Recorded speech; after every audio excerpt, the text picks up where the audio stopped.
How's it going? Wait for a few people to come on here. We'll start our live chat. Hope everybody's doing all right. Can you guys hear me all right? See a few people are on.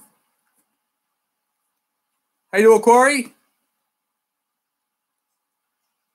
Man, we got snow now. Can you believe it? We have snow. Yesterday I was going to do my live, and the had knocked out the internet. I had to go on my phone and put on it. I had to cancel it yesterday. I was like, oh my God, I can't believe this. It's crazy. Awesome. Thank you. Thank you. Man, I'll tell you, it's so nice to do this. I look forward to this, honestly. And that week I had to skip it. It was terrible. Like, oh, man.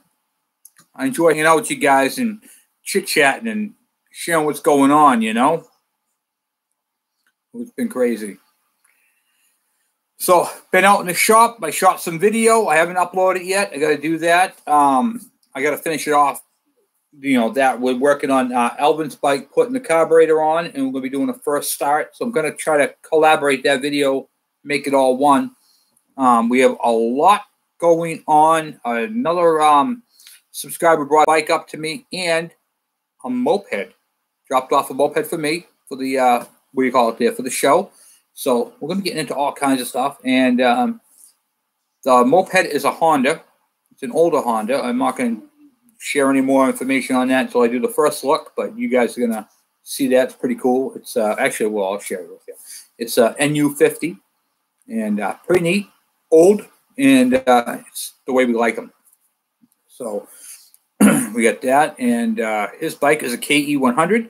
So we're going to be going through that bike as well. And there's a lot of little problems with this bike, which is super cool because I like those type of builds when we do that. But first things first, we got to get Alvin's bike off there, which is this week. We're getting that off that bench so we can get Dave's bike on there. And we're going to be working on Dave's and Robert's bike simultaneously. So you guys are going to be seeing a lot of cool stuff in a lot of different ways. And we call it there. And then we're going to be working on Brian's. And then, you know, in the order that I said we were going to do them in.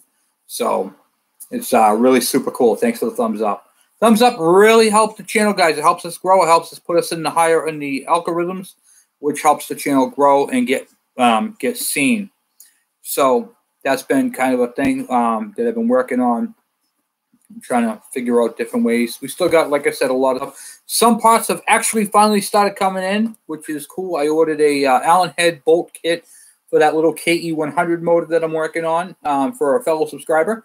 And so the bolt kit just came in for that. I can't believe how long it took for that to come in. And we're going to go from there. Oh, yeah. Okay, yeah.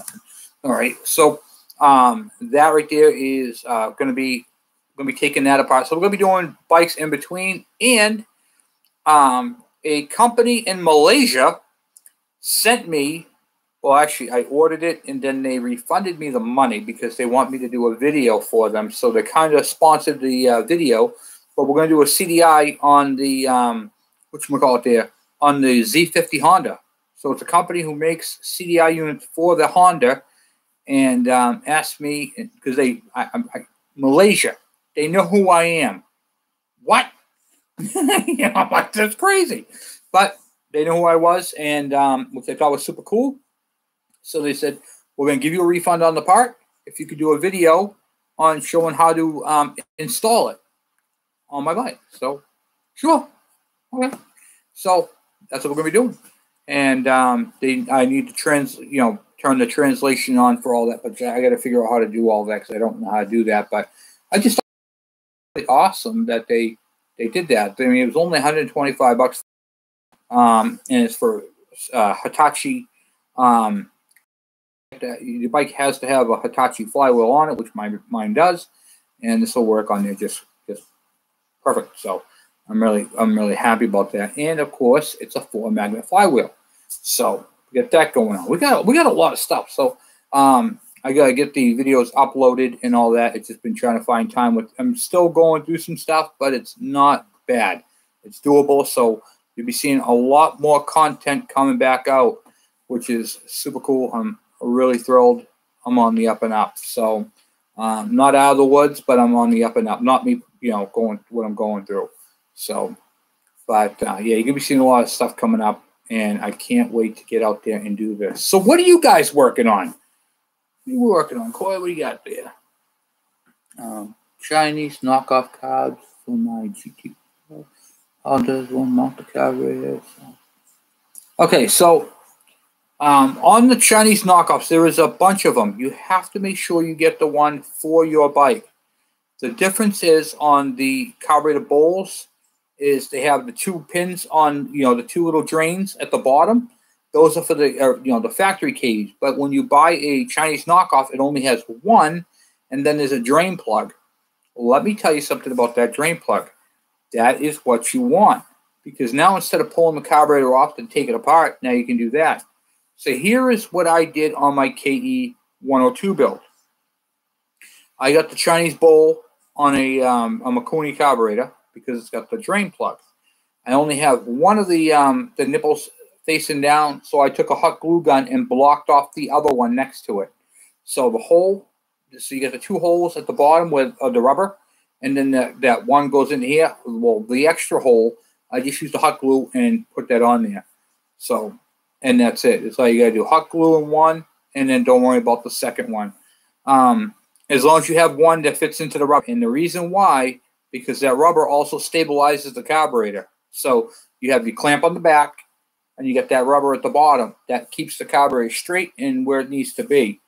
So you want to make sure you keep the rubber in there, and you make sure you block off one of the holes, because if that right there, if that one hole, the one nipple, if that thing was leaking, it would fill up inside it and overflow your motor.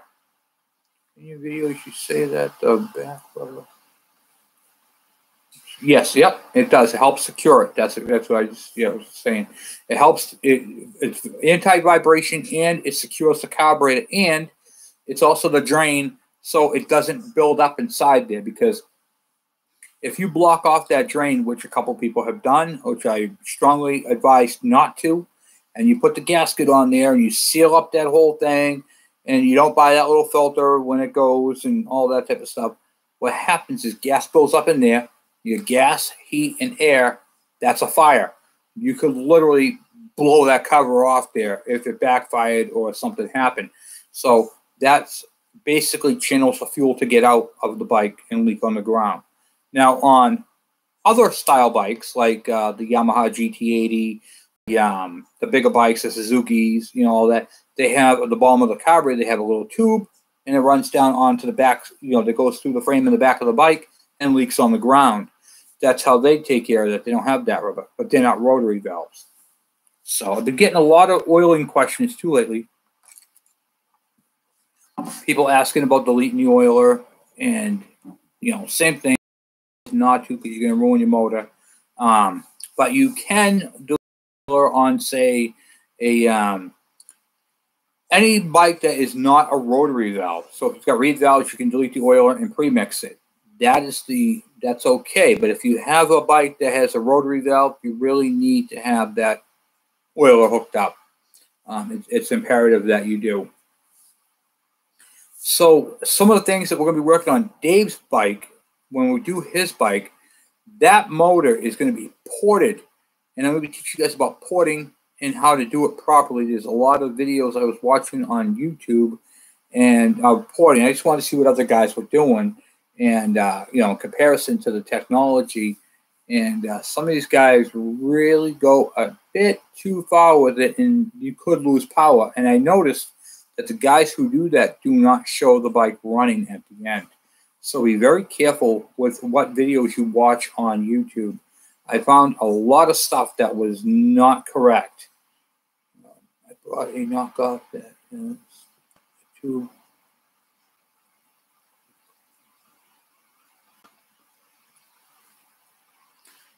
Yeah, you'll have to send me a picture of that carburetor. Some of those carburetors, it depends on what knockoff you bought. I mean, if you went like a bigger carburetor because you want more power, like the PW series, don't buy those carburetors. They don't work right. They don't fit. When you buy a carburetor, it needs to fit underneath that cover. And that is very important because that cover completes the airbox. So, Corey, do you have my phone number? You can text me a picture of that. I can give you that if you don't have it. definitely get me a picture of that, because it's very important that we make sure that these bikes all fit together. A lot of people are like, oh, we'll put a bigger carburetor on and get more power. That concept, okay, cool. That concept of putting bigger is better is not always the case. Sometimes that they can actually rob you of power, especially if the motor can only intake so much. Remember, these engines are nothing more than an air pump, so you have to monitor. You have to adjust what goes in and what comes out through the exhaust, and that is all done through the carburetor. So I see people putting. Hold on 1 second. Let's pull out of here. Some really big jets and carburetor. One person said they're running on my. I put a 122 in there. That's all I had. How's the bike run? Well, it bogs. It has no power. Yeah, you don't want to do that. All right. So, carburetor works. Okay. So, did you buy this carburetor on eBay? Because they show a lot of carburetors, a lot of different carburetors, and they say they work on 50 cc's up to 125 cc's, and they totally do not. It goes back to that ignition coil. I don't know why they get away with, yeah, that's it. Yeah, no, that's not the right carburetor. I can tell you right now. If they say they work from 50 cc's to 125 cc's, here's the problem with that. On a 50 cc motor, the jets are smaller. On a 125 cc motor, the jets are much bigger. Okay? There is a lot of power difference between a 50 and a 125. Okay? So what they're initially saying to you is that that carburetor is going to work perfectly through all the different variations of 50 to 125. Just because a carburetor mounts onto an engine on a 50 or a 125 does not mean it's going to run that way. So, point in case, a lot of people, if you guys watch my ignition videos, I use that orange coil. That orange coil says it works on Kawasaki KE100s, points, and CDI bikes. Here's the problem. On a CDI bike, on a Kawasaki CDI bike, it literally has the CDI built into the ignition coil. On a KE100. On an aftermarket bike or a Honda or a Suzuki, it has an ignition module. So it has the pickup coil down bottom, the module, and then you have your ignition coil. They are all different. They do not work. Let's go. Yeah, you'll have to definitely send me the picture of that, because some of these carburetors are not the same. Now, the Suzuki AC100 carburetor will fit the Kawasaki's. There's a lot of bikes that share a lot of the same carburetors. So Mikuni carburetors have been around forever, since they started making bikes. Mikuni is literally the best carburetor you can buy for a bike. I swear by them. The Oilers are also made, they say Mick on them, for Mikuni, and they have been around forever, since they started building bikes. And people get, what's the word I'm looking for? They don't know what they're looking at with the Oilers. They don't understand how the concept works. So the first thing they want to do is get rid of it, because they don't trust it, because they're not sure how it works, how it operates. And they don't think it's doing a great job, when in fact it is. Same thing with these carburetors.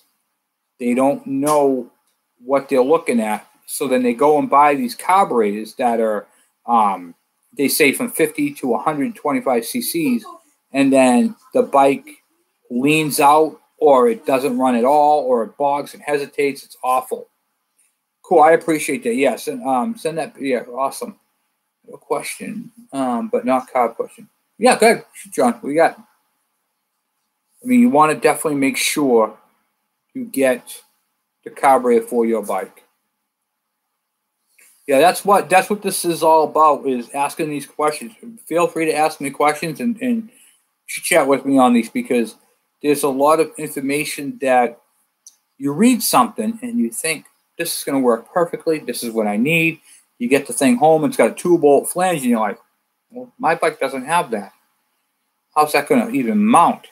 You know what I'm saying? So you have to make sure you're doing that correctly, because if you don't, it's going to be, I think it just came through right now, Corey. Hold on 1 second.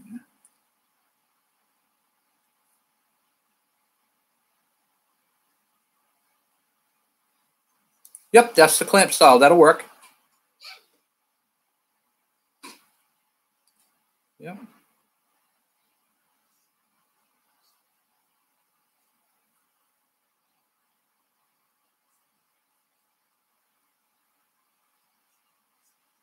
Cool. Yeah, that carburetor will work. I don't see why that wouldn't work. Are you having a problem mounting it? 70 degrees here in Vegas. Frank, I am absolutely jealous. Man.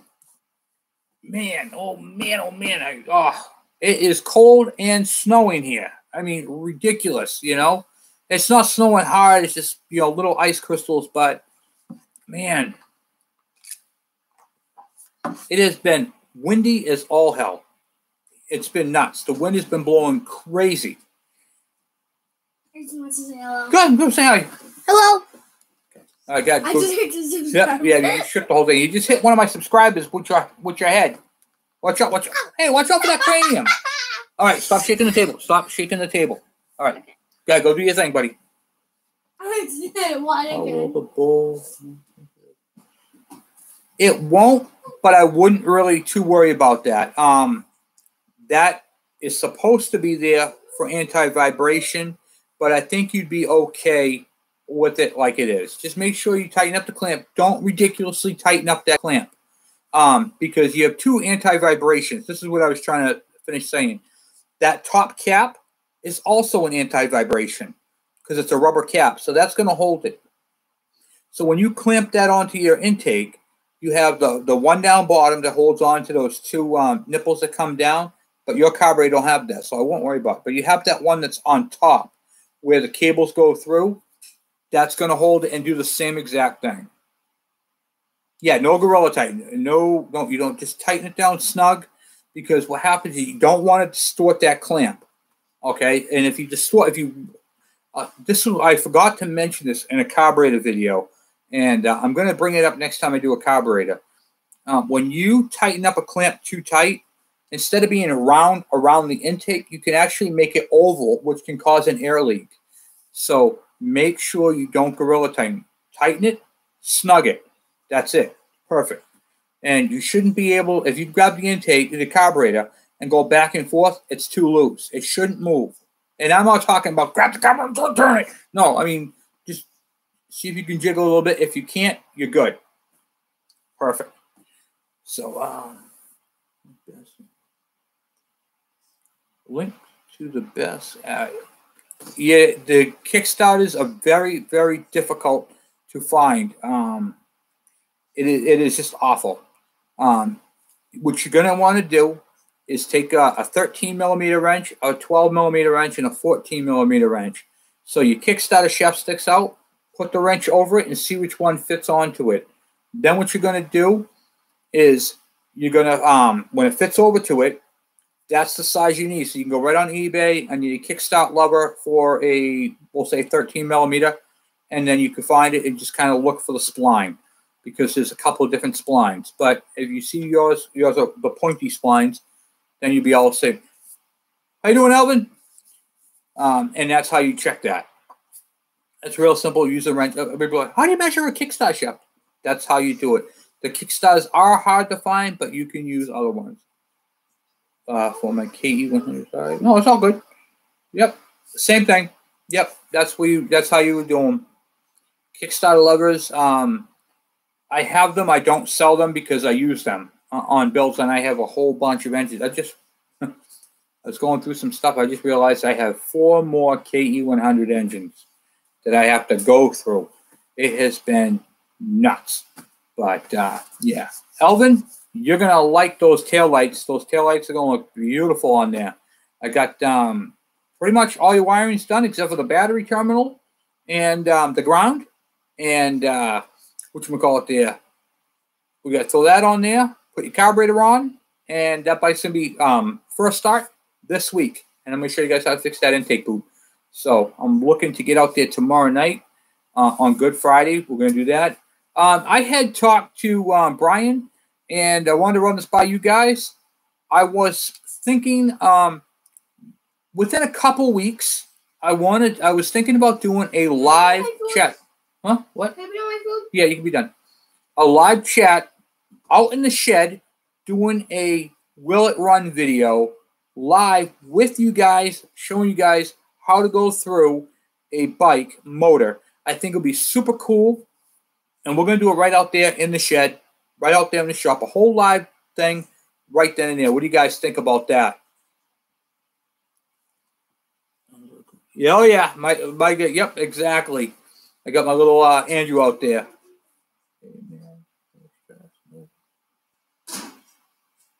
Cool, thank you. Yeah, it's going to come out really, really nice. You're going to like this bike when it's all done. So, cool. Yeah, so that's what we want to do. I want to take it to a different... Everybody's doing... I was looking at some of the live chats that other channels do. So what I do is to get inspired, especially in my downtime, like I've been doing. I watch other YouTubers, whether it be car channels, animal channels, talk channels, whatever, and see what they're doing. And I take some of that information and I do it a little differently. And a lot of people do live chats out in garages. I was watching Uncle Tony's Garage for one. He does live chats. And he talks about different parts and pieces. So he'll have a carburetor and be talking about that. Or they'll be sharing about, like I do with you guys, about what we're working on. But then I was thinking to myself, why don't we do a video live?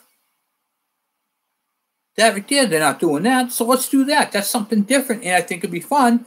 And then I can ask you guys what you guys think. And we could talk about situations, scenarios. We can go over it. It'd be a little longer-winded. I'd probably stop the video a little earlier because, time gets away from you when you're having fun. So I'm thinking we get out there, we start working on the bike or the motor, whatever we're working on. We'll start off small, work our way up. I actually have the KE100 motor. I was thinking we could even take that apart and inspect it because it's a fresh motor and it hasn't been apart. And we could do a couple live chat, like use that motor in our live stream. And then we'll do a couple weeks on it because we won't be able to do it all in 1 week, all in one live. We'll just save that build for live. And then you guys will be able to see what goes into it and how to check it. And then you guys can ask your questions. I can answer the questions. And then we can... Basically, you're building it with me. Put a new crank on.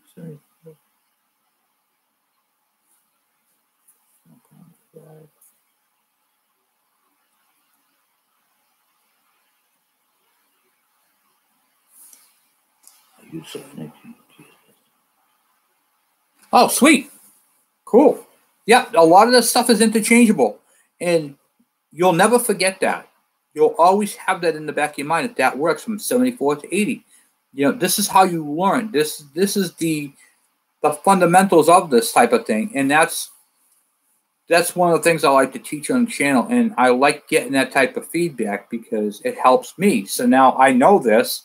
And if I have that problem, I can look at that. And that's what this is. We're a community of bikers that we are building, hands-on, fixing, and just having a blast doing this, So I think it'd be cool. So, yeah, I'm going to do that with the KE102, the KE100 motor that I have on the bench. The hardware just came in for that. I got to strip it down. We're going to do crank bearings, seals, the whole shebang. And I think it'd be really, really cool. I can't seem to find the exact speedometer cable to match my 75. Yeah, looking for the exact one is going to be difficult. But you can look up for, instead of that bike, look it up for a KE100. It's the same cable. The only difference is sometimes they might have a different sleeve on them. That's a speed. cable.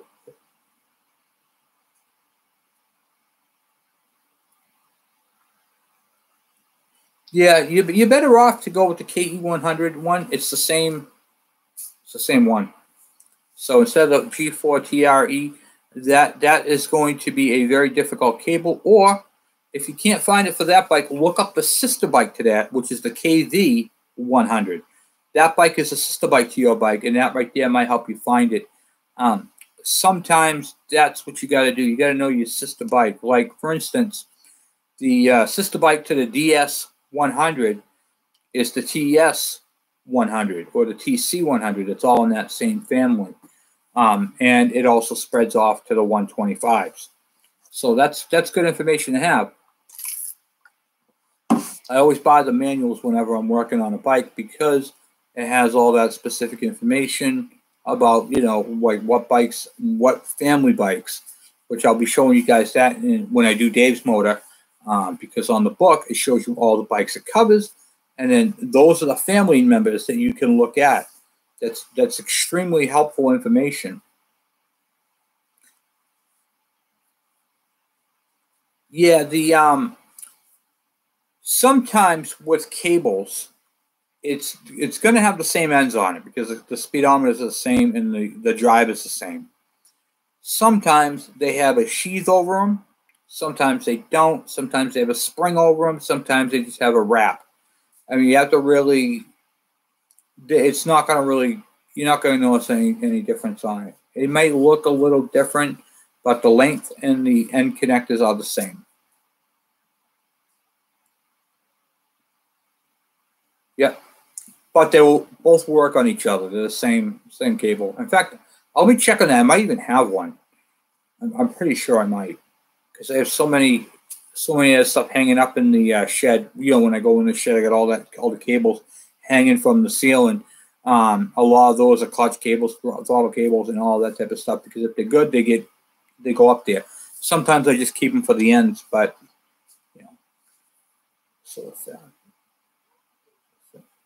So the fat one is rotary valves.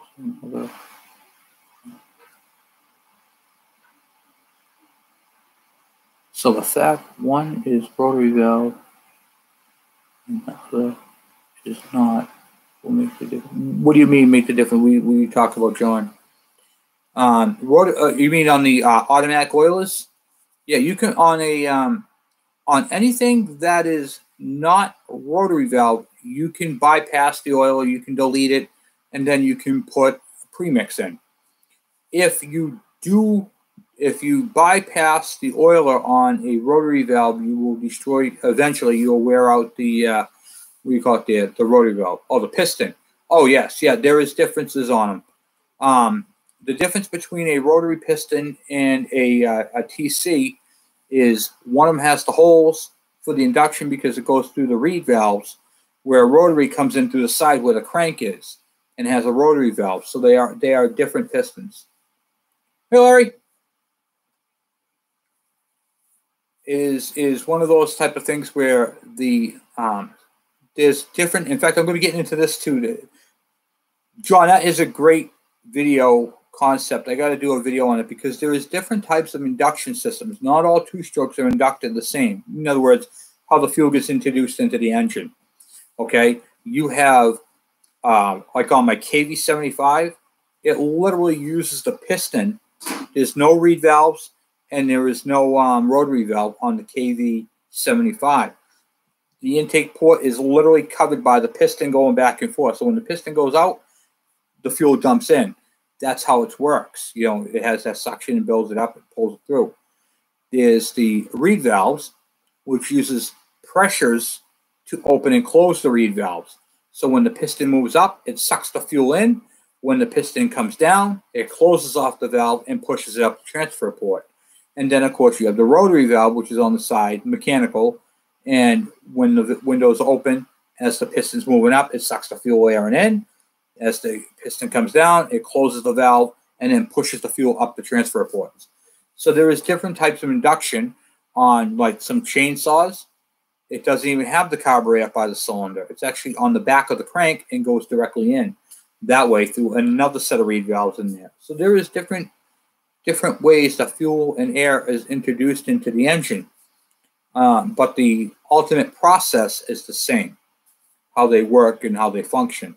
It's just the introduction of fuel.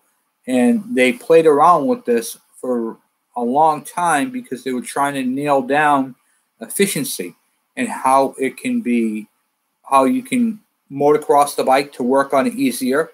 And they found that if you put the carburetor on the back of the cylinder, you can literally work on it a lot quicker than a rotary valve, which is underneath the cover. When torquing down important nuts, the old stuff talking.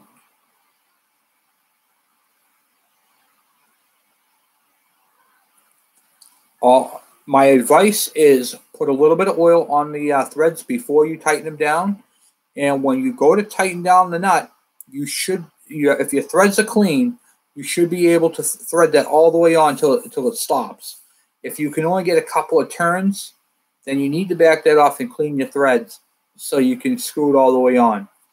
One of the most important things to understand is if there is crap, caca, whatever you want to call it, in the threads and it turns on it tight, you're not going to get an accurate torque.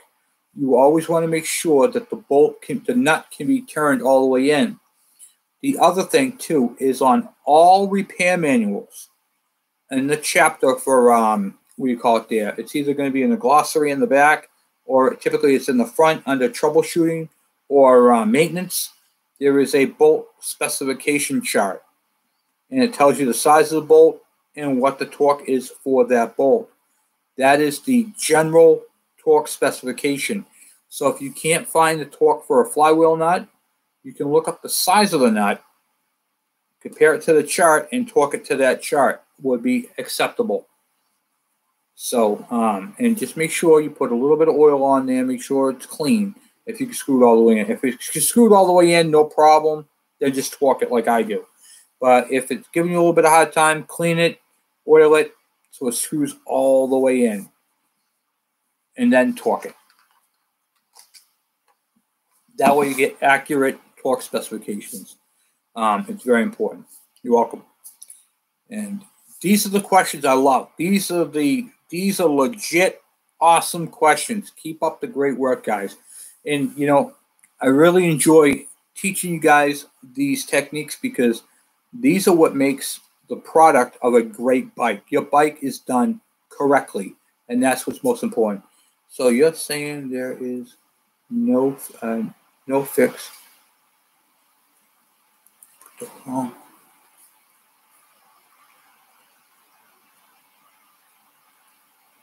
Yeah, I'm not understanding exactly what you're saying. John, I think I misunderstood you somewhere along there. Are you talking about you used a rotary piston in a non-rotary engine? Is that what you're saying? Or I really don't I thought I understood what you were saying, but I must have missed something in there. Ask away. That's what we're here for. That's what this chat is about. You guys ask the questions, and I give you my best answer. And that's how we, as a community, build our bikes together and get these things up and running. That's what this is about. And, of course, we get to hang out and talk about other stuff. Once the flywheel is installed, it is normal for you. Yes, or when you turn it and you let go of it, it'll actually kick back or forward depending upon the magnetic pull. That is something that actually makes it hard if you're setting points, because you get it to that one point where the lines line up and then the thing wants to jump forward or backwards, and you're like, how do I hold this? You know, so what I do, and I'm going to show you guys a cool technique when we do the next set of points. I take a piece of cardboard and I fold it in half, and I find a spot around the back side of the around the flywheel, and I just jam it in. Cardboard only. You hold that in it, and it will hold the flywheel so you can adjust the points without the thing trying to move around on you. So make sure. Yeah, you'll feel it. When you rotate that flywheel, it should be smooth with no bearing growl. You shouldn't hear, oh, you won't hear no growl. You shouldn't be able to move it up or down, left or right, or in and out. Okay, so I put in a crank from a later model bike. It has a larger piston pin than the crank. Okay, so you put a new crankshaft in from a 1980 into your 1974. Is that what you're saying you did? And the piston pin is a larger diameter than the original one that came out. So let me know if that's accurate. There is a little bit of resistance.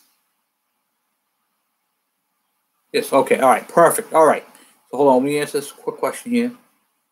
Magnetic force. Yes, that's common to do that. So you're going to have that little bit of resistance. You should be able to turn it smoothly, but you'll feel a little resistance. That's normal, especially if you have new bearings. They haven't seated in yet. Okay, so back on John's bike, the piston pin. So is the piston the same as the one with the smaller diameter wrist pin? So if the pistons look the same, they're the same height, the wrist pins are in the same place, that should be okay. As long as you get the proper diameter, because you don't want to put a smaller pin through where a bigger pin is, because then you'll have all that slop and you're going to have a nightmare. So what you're going to be looking at, first thing you're going to want to do is take the piston rings, make sure they're gapped properly in the cylinder before you put the piston in. I don't have the okay, yeah, you're going to have to get the piston that goes with the crank you put in there. And when you put the piston in, you're going to want to rotate it and make sure it goes up to top dead center. If it goes past top dead center, that system is not going to work, and then you're going to have to take it apart and get the proper crank. If it's too low, you're going to have to do the same thing, get the proper crank. But if the crankshaft stroke, which is from the top of the piston to the bottom of the stroke, is the same, then you should be all right. You can get away with using a new piston. We run into this a lot on the KE100s. The older G4TRs used a smaller diameter wrist pin, and the newer KEs, like the 74s and up, use a bigger diameter one. So you have to change the whole entire thing. Is broken cooling fin a big deal? All right, I don't like broken coolant fins on any of my bikes because it can create a hot spot depending upon where it is. So here's the rule of thumb what I use. Here's what I use, okay? If it's only one, it's not that big of a deal. If it's broken more than 2 inches, I won't use it. If you have the old piece of the broken coolant fin, you can braze it back on. The ideal for the coolant fins is to take the heat and it brings it to the edge of the cylinder, on the edges of it. And as the air flows through the fins, it cools it. So, from the very top of the cylinder, down about 1 inch or so, that is where it gets the hottest, because that's where the action happens. That's where the combustion happens. So you really kind of want to make sure your coolant fins are really good around there. If it's the very top coolant fin, it's not that bad because the cylinder head is right there. But if it's below that, like the second one down, I would probably think about, looking for another one eventually. Oh, great. Sent a picture of my 74 Honda. Hope you got it. How did you send it to me, Frank? Did you send it to me through email? I haven't been able to get onto my email for a couple of days. So, hold on 1 second. Boom, boom, boom. Yeah, let me know how you did it. Near the bottom. Yeah, you're fine. If it's near the bottom, it's not going to matter if they're down by the bottom. If it's up to the top where the actual action happens, that's where it's going to be. That's where you're going to have hot spots and all that. But down bottom, you're all right. Yeah, Frank. Yeah, let me know how you sent that to me. Did you text me or did you send it to me through email? Yeah, I've been having some computer problems lately. It's just been absolutely nuts. The internet went out the other day, and my computer is running slower than a turd coming out of a hot bottle. I don't even know that concept. But if I did, that would be it. And I'm using my laptop, which did a massive update when I turned it on this morning, and that is not running too hot either. So I don't know what's going on. It's time to stop buying some newer computers, I guess. But I love my Dell. So yeah, whenever you have like, I'm a stickler because I one of my biggest pet peeves on any of my bikes is I want them to all be 100% complete. I don't like any missing parts, or unless I put a part on a bike from another bike, like I did on my my KM100. I'm using KE marker lights because I like them better looking than the prehistoric looking wide marker lights that came on the bike. I wanted to make it look a little bit more uniform, so all the lights had to match in size, shape, and look proportionate. So I used the KE100 lights on my KM. But I do things like this all the time, so it's nothing out of the ordinary. I change things up. I make them. All my bikes are my own personal, but coolant fins. Like on my KV75, if you watch that build, I actually had a broken coolant fin on that, but I had the fin. I cut off of a junk cylinder. So I took a junk cylinder and cut it off and was able to do it that way. Hold on one second. Oh, here we go. I got a picture here. Okay, so that's right in the middle. Yeah, I wouldn't worry too much about that. Yeah, I think you're all right, Corey. You're good. Yeah, perfect. Yeah, I wouldn't worry about too much about that. I would probably dress it up a little bit, maybe round it off, take a Dremel tool, and you know how it's got the sharp edge, kind of dull it up, paint it, and you'd be fine. Yeah, that's something like that where it's located. It's not that big of a deal.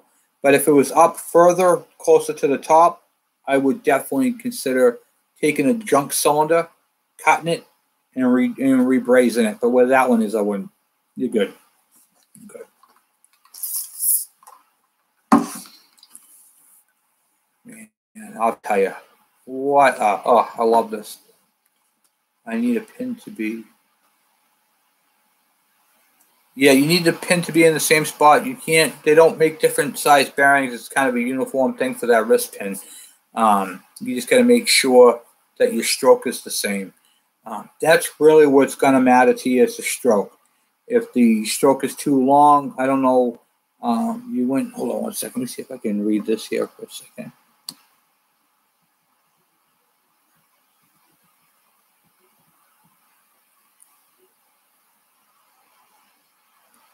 Okay, so you took it out of a Suzuki TC100. What was the other bike? Were they both Suzuki 100s? Or did you take a crank from another one? Because a lot of those cranks are interchangeable, but they're different strokes. So if you took a stroke from, like, say you put a 125 crank in a 100, that's not going to work. The stroke is going to be off. Or the piston's going to be off. You can't take a 125 piston and put it into a 100 without boring it out. So that's going to be, you have to make sure you get them from the same family. So if it's a 100, get it from a 100 and go from there. Needing a muffler across.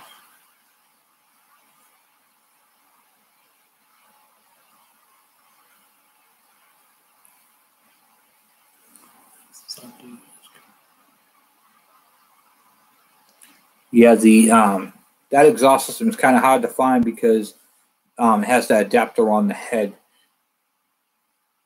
I don't have anything like that. Not for the G4 TRE. I actually got rid of a whole bunch of stuff like that because I just got so inundated with them, and I wasn't doing anything with them. That was about a year ago. I got rid of a lot of parts. I didn't junk them. I sold them back. And I'll be doing that again with some of the KE stuff because I have a ton of KE parts that I got like a milk crate full of shocks. I got a milk crate full of brake components. I got a milk crate full of cylinder heads. I got, you know, side covers, oil covers. I mean, I just got a plethora of stuff. So I got to start throwing some stuff on eBay and moving some stuff because I'm really just not using it. And I'm going to keep a bunch, but I'm going to get rid of a ton. You know what I mean? I have to do that every now and then. I got rid of 28 KE100 frames, you know, just because I had that many of them. And you don't realize how fast you get these bikes.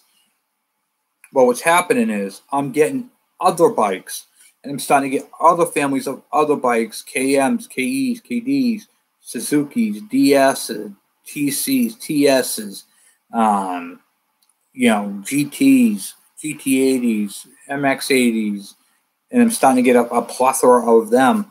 And now we're into mopeds, and we got mopeds, and we got four-wheelers, and we got this, that, and the other thing. It's like, whoa, whoa, whoa. The Honda 50s, I'm making a bike. I'm making two bikes. And I already made one, now I'm making another one, you know. It's like, okay, now we have to kind of focus in. Are we going to be doing building? What are we going to be doing? So I have too many parts, and I got to get rid of some of them. But carburetors and stuff like that, I can't sell because I need them. Just thought I'd see if you... No, the muffler on those... Let's see something real quick. I'll take a look at that picture you just sent me. Intake, hold on a second.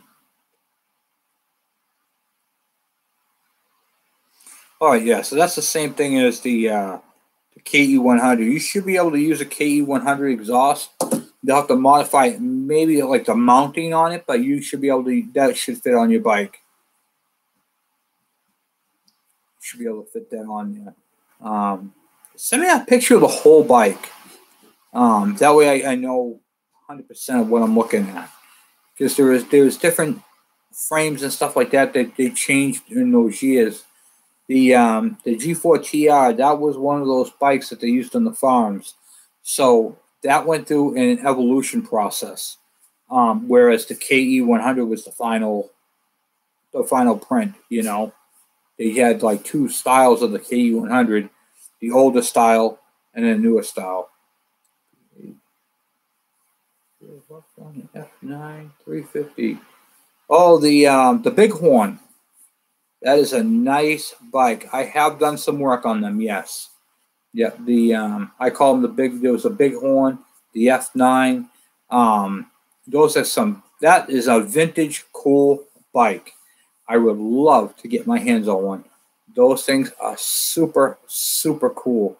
When you think old dirt bike, that is what pops in my mind. When someone says to me, Kevin, I got an old Kawasaki dirt bike.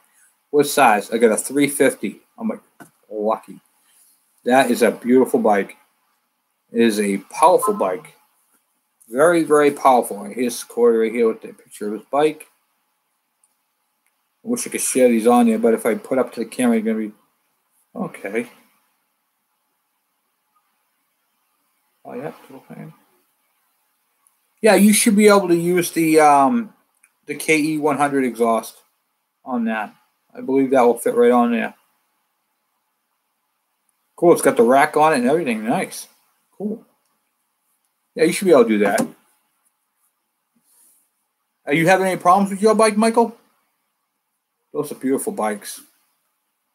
Yours must be is yours green or blue? They came in other colors too, but those are my two favorite colors. The blue on that bike is amazing. I just the shape of that tank. It's like a teardrop style tank. No, you got red?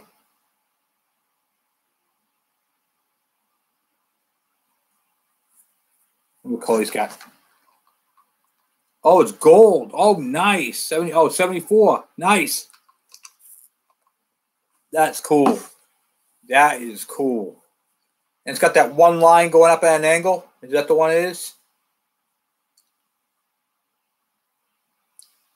I think I know which one you're talking about. I bet you it's the same print as my KB75, which is yellow, but the gold one looked kind of like that too. Or actually, yep. There he goes. Okay, yep, I know that bike. That is beautiful. Beautiful, beautiful, beautiful. Nice. You got that up and running? That is a cool, cool bike. You got to send me a picture of your bike. You know, let me give you my number. Yeah. Oh, yeah. I keep doing that. Why don't I keep doing that?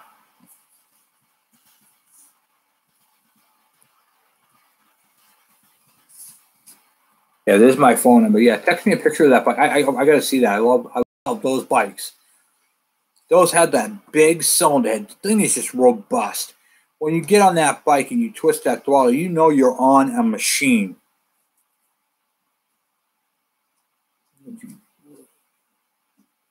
Oh yeah, I just wanted to say something to that. Yeah, that one is different. Yours has your bolts going straight like this, and then some of them have the thing. It's a round tube. It slides into it with a couple of springs. What's up, buddy? I want to tell him something. All right, come on over here. Don't shake the table. Andrew's got something to say to you. Happy April Fool's Day. Happy April Fool's Day. I've been getting April Fools all day long from him. He would not believe some of the stuff. But super, super cool. Yeah, no, they're just great bikes. Those bikes are just the rear fender, the way it goes over the tire. Yeah. They actually have a ton of videos on YouTube just on the 350. It's pretty cool. Hey, Dean. So 73 Suzuki TS 250 for 250 on Craigslist.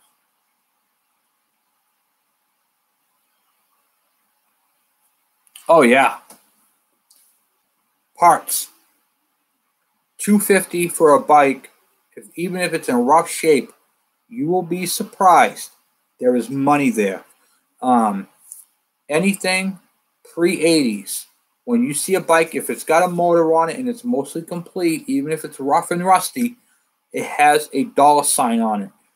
Someone's probably going to either A, use that bike for their own parts, restore it, or they're going to take those parts and they're going to put them on eBay and make 10 times the amount that they did, because those little parts, those little trinkets that break or people lose them or they take apart their bike.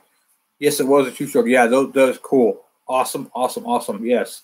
I have the TS 125 here that I'm working on is Dave's bike, and we're going to be getting into that, and basically the same bike.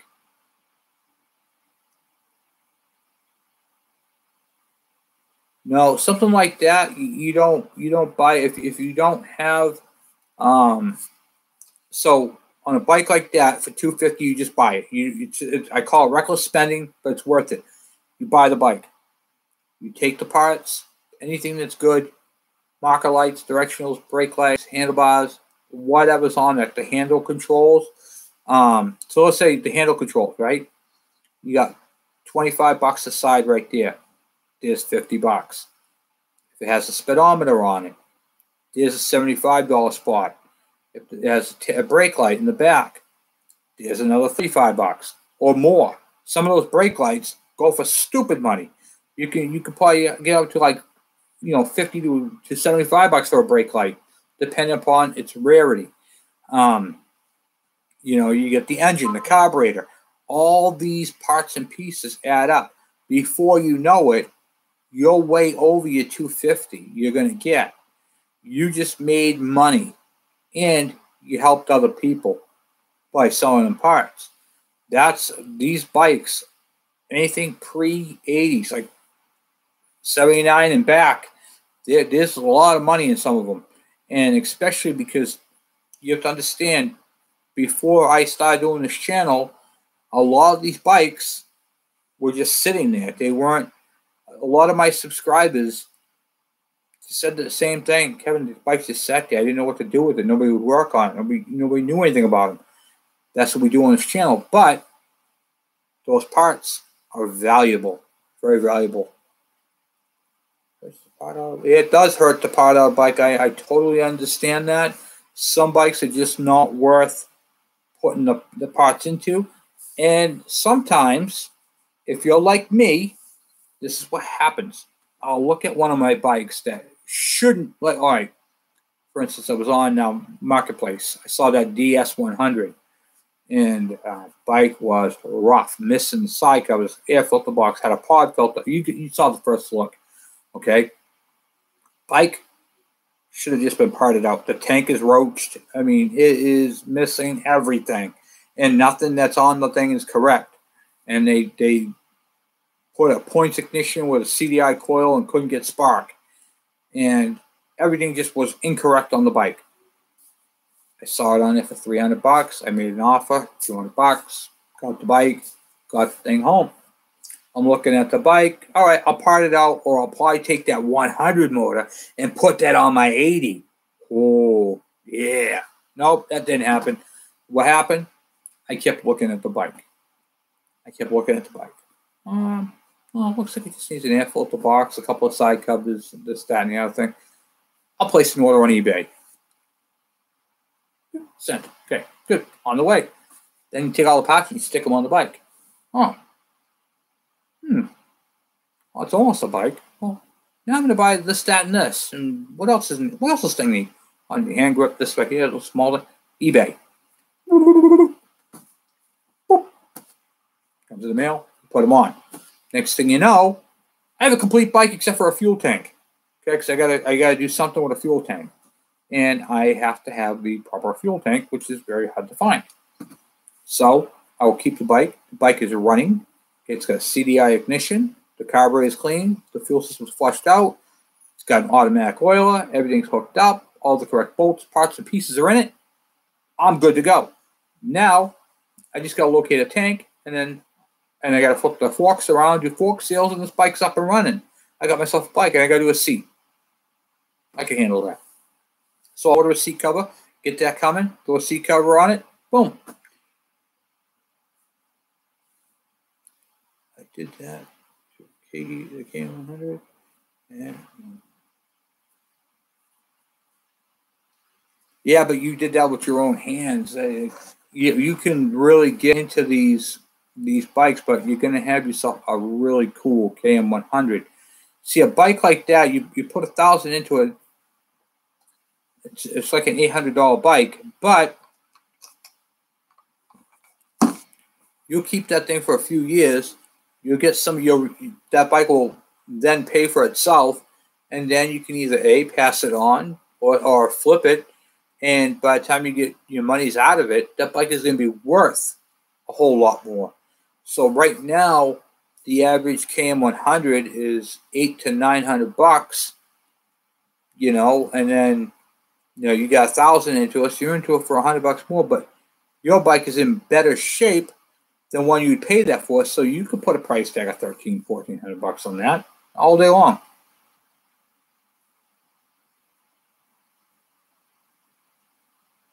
Yeah, because two strokes are fade. They're coming up on price. The two strokes are, especially with who and where, wanting to get rid of all the gas powered stuff.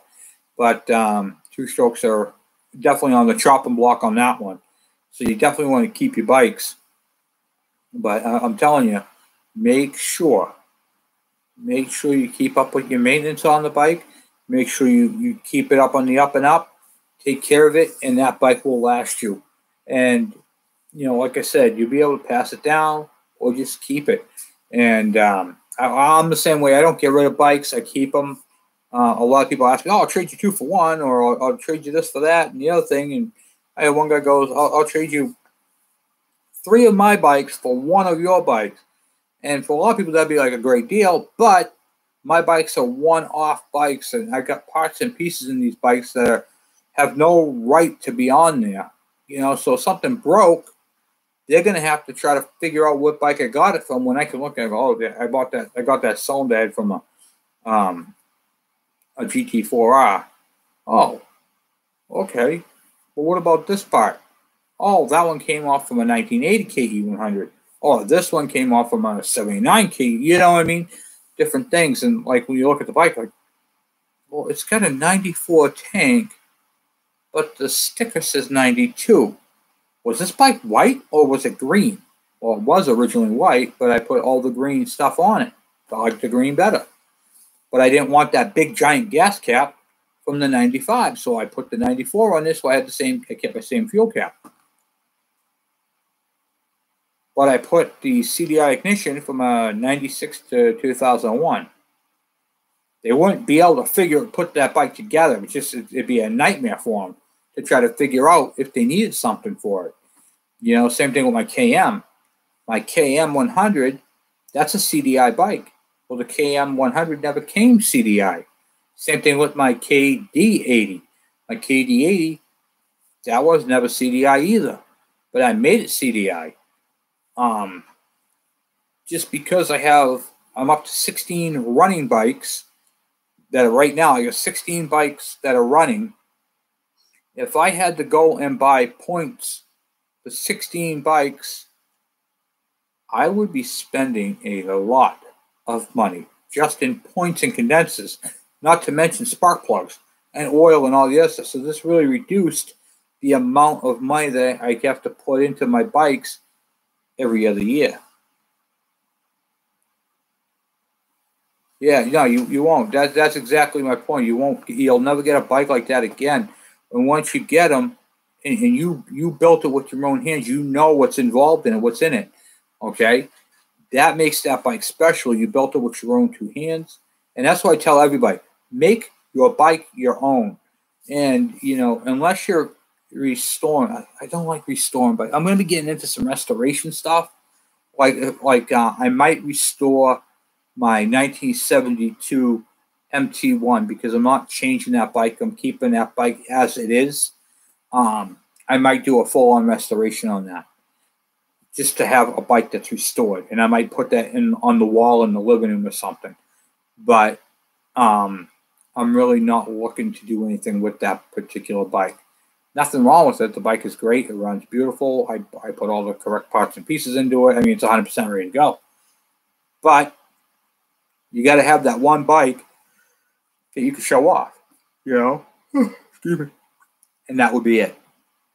My KM, my KDs, you know, I got so many different little things different with these bikes. It's mind-blowing, you know. And like my KE 100, that cylinder is ported.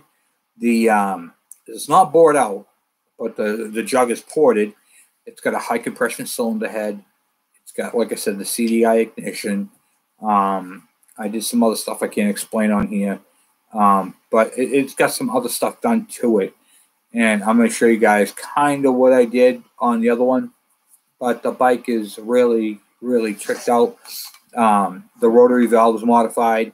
The rotary valve housing in block is modified, which I'll be getting into all that type of stuff. You can get a little bit more power out of these bikes than you think. So, a previous year.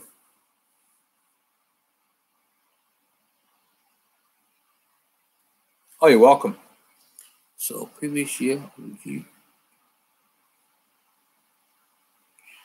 Possibly. It depends on what the flange is. They did, on the G4TR, they did change a couple of flanges. There was the flange like the KE100, which I think yours is the newer style. And then the older style, it had a flange that bolted to the jug, and then it fit into it with a couple of springs. There was a spring on each side. Those were the two different styles of headers, as they call them. You want to make sure that yours, I can tell you by looking at your cylinder, is the KE100 style where it kind of fits into it a little bit, and then you get your flange. The other one fits into it, but it has a separate flange. Like your flange is built onto your exhaust. This one actually bolts to the head, and then the header pipe fits into that and is held on with a couple of springs. And it flexed right there. But through the process of all this being fixed, it really didn't need to have a flex head there because it ain't like the motocross bike. So that's how it is. And the questions, Corey, I really appreciate the questions. It's been great asking them because it helps a lot of people out. And I always say this: if you're thinking it and you ask it, someone else is thinking it, but boy, I just didn't come forward and asking it. questions on this channel are very, very, very much welcome because we are a community building bikes. Not everybody on this channel is a professional mechanic. And that's me being a professional mechanic. I'm able to take these and answer your questions, and which I really, really appreciate. It makes it go a whole lot nicer with the questions and stuff like that because, you know, once again, at the end of the day, we're all in this together. And when I'm doing this channel, I'm thinking of myself working with you on your bike. So when you're working on your bike in your garage or shed and you're asking me questions, I feel as if I'm standing right with you saying, hey, Corey, this is what's going on with your bike and this is what you need to do. But you're doing the work. So that's really what this is all about. And it's a lot of fun doing this. I'm not gonna lie, this is a blessing. It's my son Michael's, you know, he started this channel, and we're just taking it to that crazy level, you know, that it is. And I gotta give you guys a little update. So let me tell you where I'm at. Hold on, first off, he just sent me a picture of that bike, the gold one there. Yeah, that is a sharp bike. Wow. That is nice. That thing is super clean. Thank you for sharing that. I'm gonna do a collaboration. I gotta get that video done. I'm gonna get some collaboration of videos and little write-ups on it. I like to put all these bikes in there and show them off on the channel. I'll probably do a video where all the bikes come through, you know, just the pictures, and I'll talk over the video and explain a little bit about them.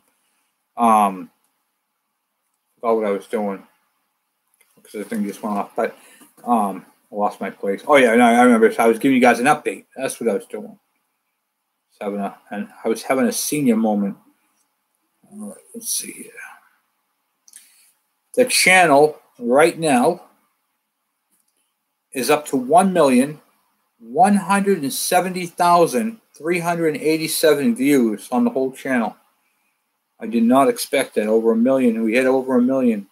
And then the subscribers, because this is all of us, this is a collaboration because of you guys sharing this, the thumbs up. So when you guys share this channel, what happens is more people go and check it out. And then a lot of people subscribe, and I get a lot more thumbs up. And the more thumbs up I get, it's almost like I'm collecting thumbs up because it moves the channel higher in the algorithms. And then the people will come over and say, hey, check out this guy. Look what he's doing. Oh, it's a teaching channel. Well, I have one of those bikes. And then they end up fixing, you know, the channel ends up helping them go through it like I've helped all you guys. So it's really, you're helping not just me, but you're helping others as well. And right now we are currently at 5,604 subscribers, which is just mind-blowing to me.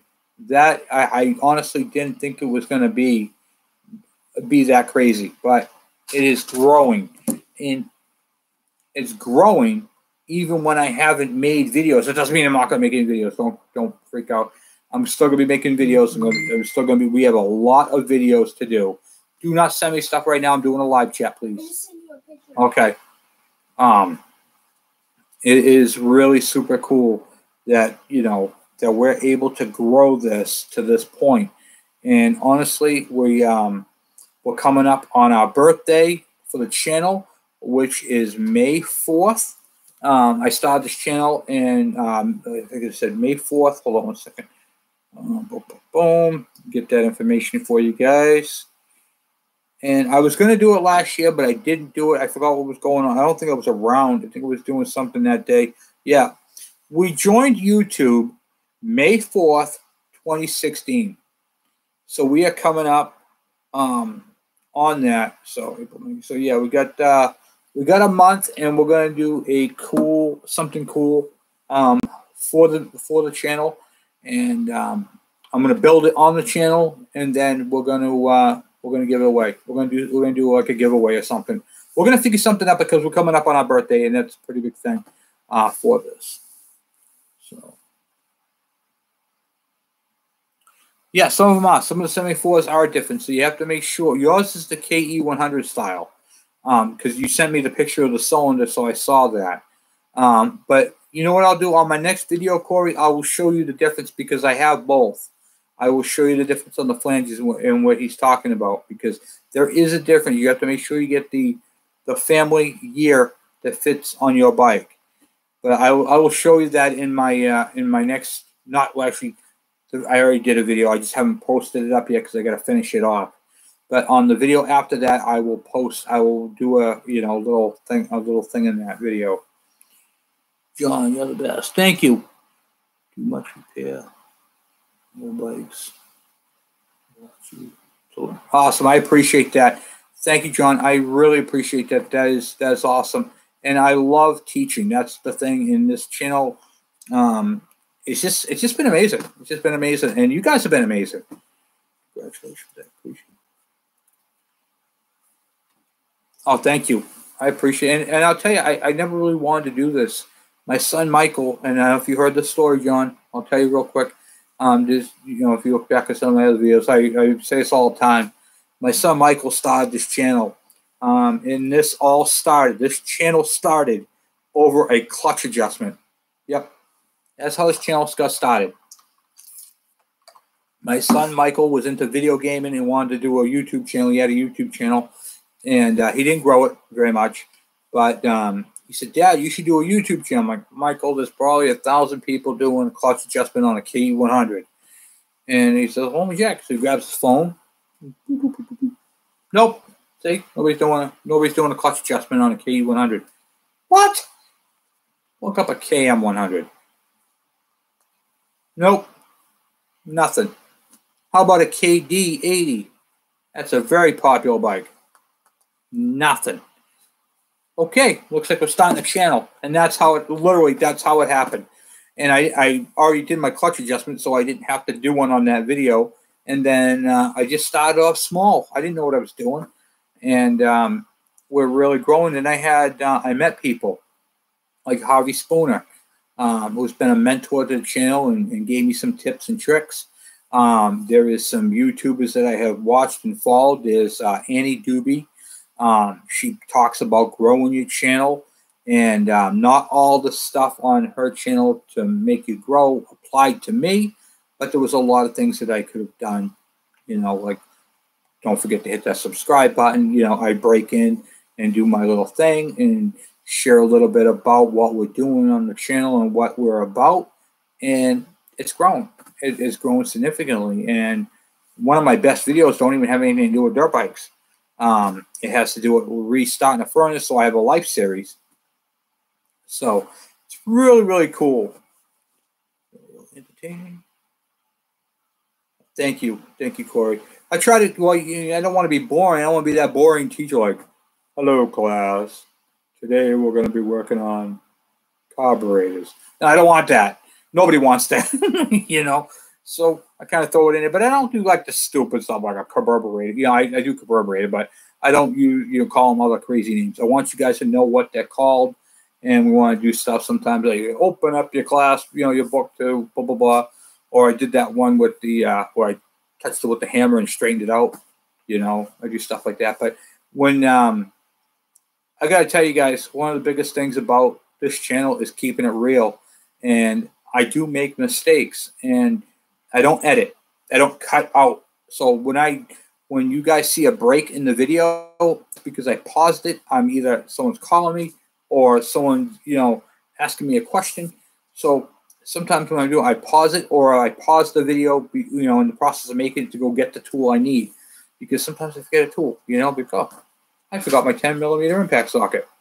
Darn it. And then I have to go out there and get the 10mm impact socket, and then come back, hit record, and then do what I'm doing. You know what I mean? Things like that. So, yeah, I try to keep it real. I try to keep it 100%. And when I mess up, you guys see it. It's right there on the channel. And then I tell you, all right, I messed up right here. Sometimes I highlight it, and all that type of stuff. But, I want to keep you guys entertained. I want to keep you guys learning. That's the key, is learning. And I say things like a bunch of times over. And a lot of people, I've got a lot of nail, he's talking about a nail file for a woman. Well, yeah, I'm talking about a woman's nail file because that's how you can clean points without going to buy a points file. and it's a quick, cheap thing to do. You can go to the CVS and go buy a pack of them for a couple bucks, and then, you know, you're good to go, you know. Why would you spend $14 on a single file when you can go buy a pack of them for like $2, you know, and clean the points the same way? And then if you don't like them, throw them out. You know, keep a couple in the toolbox next time you need to clean your points. And guess what? I got that pack of points I bought like 2 years ago. But if you lost that $14 file, you're going to be pretty mad.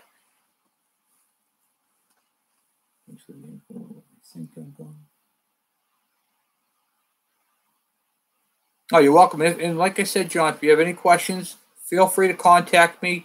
And a lot of people do. A lot of people ask me questions. You can talk to me online, offline, however you want to do it. I'm on Instagram now at Kevin Bergeron 76. There's a whole bunch of different places where you can get in touch with me on there. I'll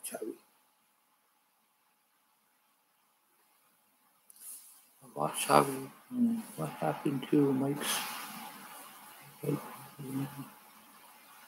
Oh, I don't know. I don't know what happened. I don't watch all the videos. I watch a lot of them because I'm obviously subscribed to him. He pops up a lot on my thing there.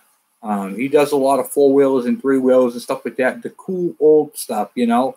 And that was one of the things I wanted to make sure I stayed away from, because he's already got that bracket. So when I watch Javi Spooner and he's working on what do you call it, the Honda 4-wheelers and 3-wheelers, I really don't want to I don't want to cramp that. I don't want to be doing that on my channel, because then it's all repetitive. You know what I mean? How do I contact you? Recently brought a K100. I have a few questions. I tried adjusting screw and bottom. Awesome show. Thank you. Fix it in the grass. You can contact me through email, telephone. I put my number on there, but I'll do it again for you. So 3.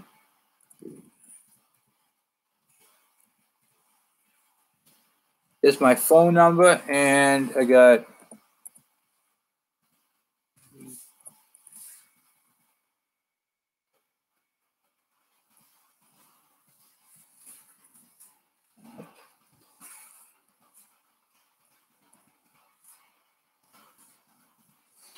I gotta tell you, I don't really check my emails every single day. I know I should, but I really just don't have the time to do that.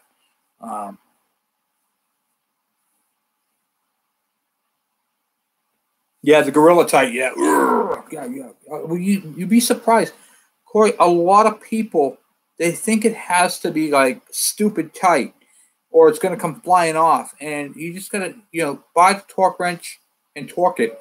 A lot of people, I can't tell you how many times people broken the tip of the crank off, and I got to fix that, and it's like, I didn't know you could do that. I can. You can definitely fix it. You don't have to have a stud. You can put a bolt in it.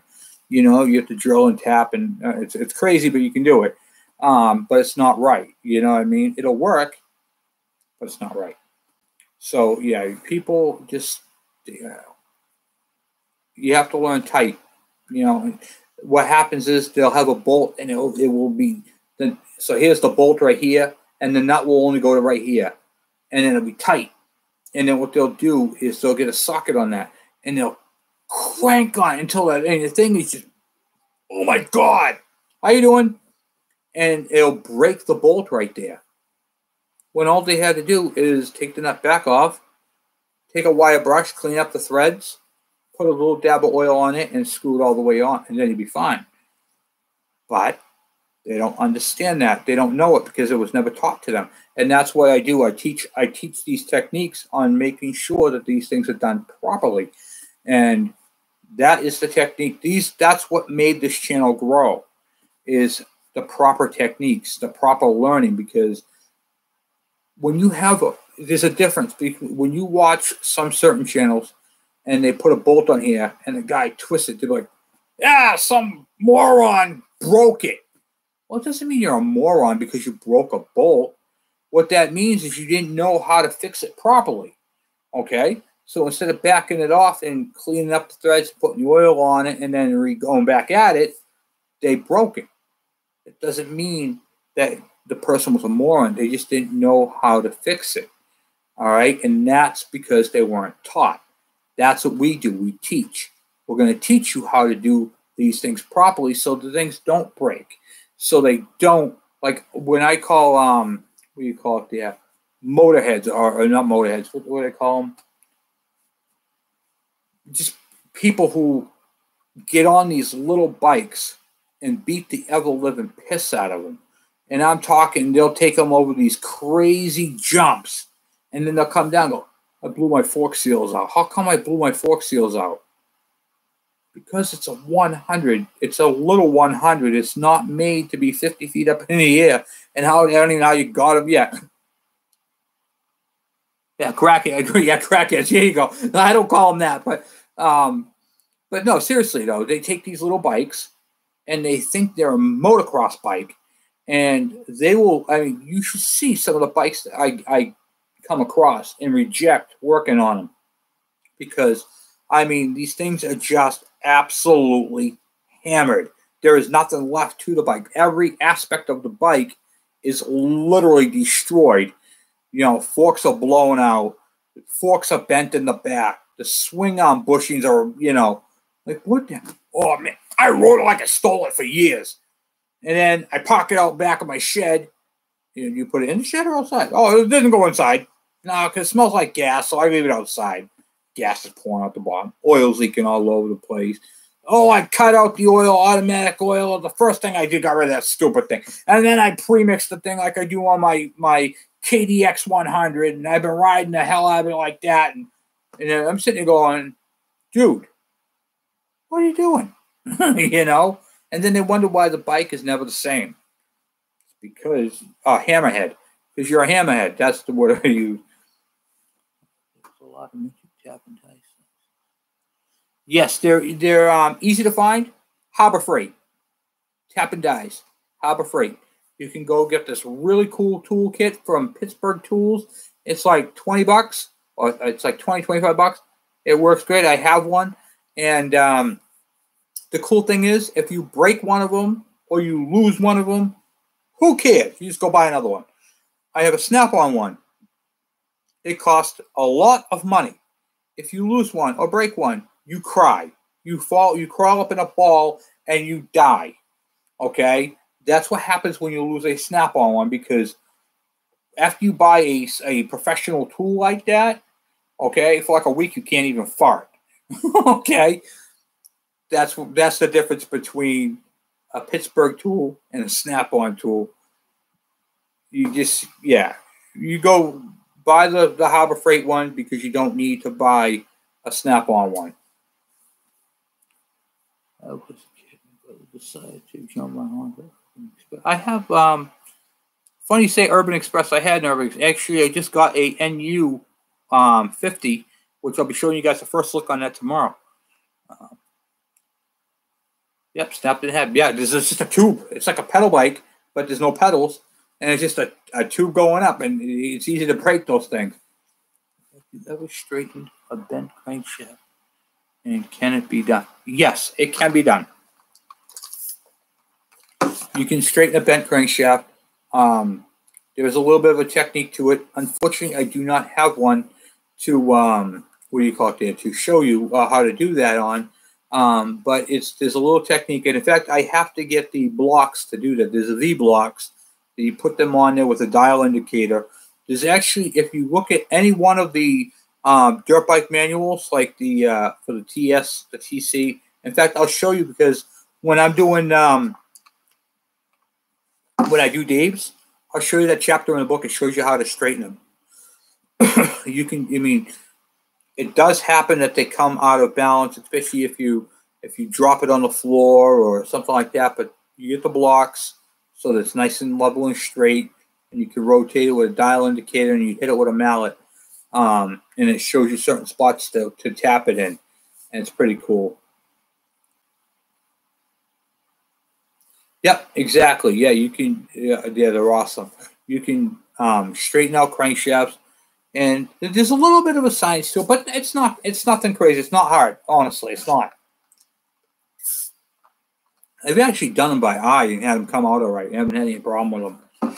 That was before I had, you know, the tools that I have now. Back in my day when I didn't have tools and I was going to dollar stores and cheap supply places to get tools, I bought what I could, and that's what I expect. That's what I think when I talk with you guys. I'm not expecting you guys to have a box full of Snap-on tools or Mac tools or top-of-the-line tools. I'm expecting Harbor Freight, Sears, Craftsman, that sort of thing. Can you tell if your crankshaft is out of balance? Vibration. Yep, engine vibration. It'll literally feel like it's coming apart. But at the same respect, you're probably not going to experience that.